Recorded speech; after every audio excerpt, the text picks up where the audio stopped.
Hey guys, Sticky RX here. So we have our new Reproduction transmission switches, RPS Auto. Sometimes they're launch control for European markets, and this is for a Ferrari FF. I'm going to show you how to change these out so that you no longer have to send these in for refinishing. You can buy our reproductions and do the swap out. So once you have the transmission switch housing or subassembly out of the car, the next step is to remove these bezels and put these switches in. Now what we're going to do first, you don't have to do this, but I recommend it, is just to mark the back sides so you know what's what. We're going to put an R here versus a Sharpie marker. We'll do PS over here.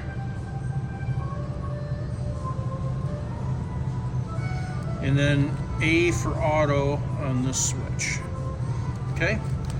Now, you just need a thinner blade straight screw. This is a 1/8 by 3. And what we're going to do is we're going to remove the bezels. We'll start with the reverse switch. Now, there's the tabs here that hold the chrome bezels in. And one thing you need to note is you will often get a hairline crack here. The reason for that is in injection molding processes, when you have a little void here, the plastic has to flow around in the mold from both sides and it rejoins. That's known as a weld line. So often you'll get a crack at that weld line. It's generally not a problem. It'll kind of seam back together, but you shouldn't really have an issue. But if you do see a crack, don't be alarmed. So we're going to start by putting the screwdriver into this little void and giving a little bit of a pry here. And you'll see the bezel starts to come off, and I'm just going to pry that a little bit. And the other side actually just came right off. And you see that little crack right there? That is a weld line crack. Very, very common. So we're going to slide that off, and now we'll pull out the old reverse switch. That's sticky. Somebody's kind of cleaned this one up.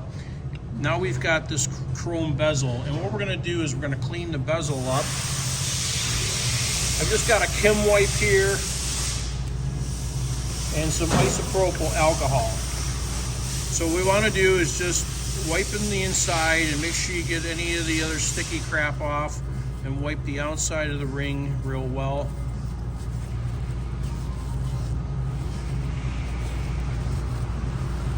Okay, now that that's cleaned, that was the reverse. We're going to take the reverse button.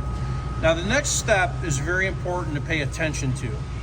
So we have designed these to accommodate multiple models, and that being said, you do have to orientate this correct. If you look down on the switch on the circuit board, you'll see the actual circuit board switch at about 12 o'clock. You have to align that with this actuator tang and make sure you put it in right at 12 o'clock. Now, if I went 90 degrees off, that will go in, but you'll see it doesn't actuate the switch. Similarly, if I rotate that the other 90, it doesn't actuate. Of course, that wouldn't line up graphically anyway, but you want to make sure you put that in just right, and you'll hear the click. So you hear the switch click there just fine. So now we take the bezel.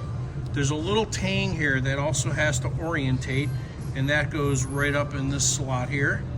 So we'll put that on, and we simply just snap the bezel right back on.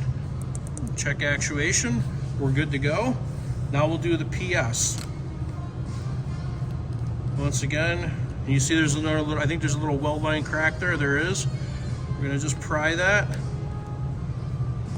To get that bezel off, you can put the screwdriver in there a little bit. We'll come over here, we'll pry, and there you go. We pull the bezel off. We'll pull that old switch out that's sticky or starting to be sticky. And now we're going to clean up the bezel as we did the other.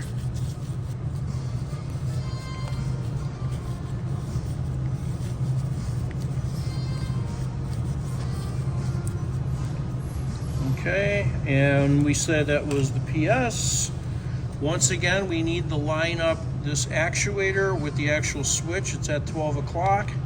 We'll put that in, we'll check it, listen. You hear the switch clicking, no problem.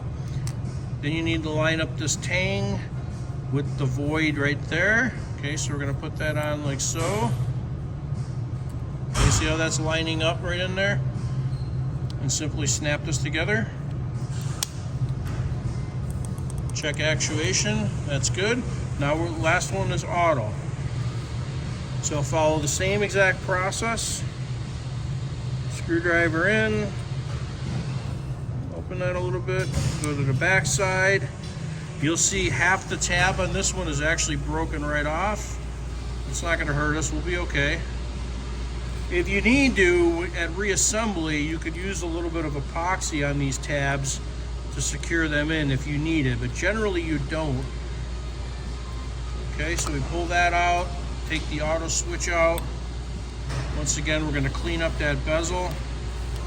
Make sure there's no sticky crap in there.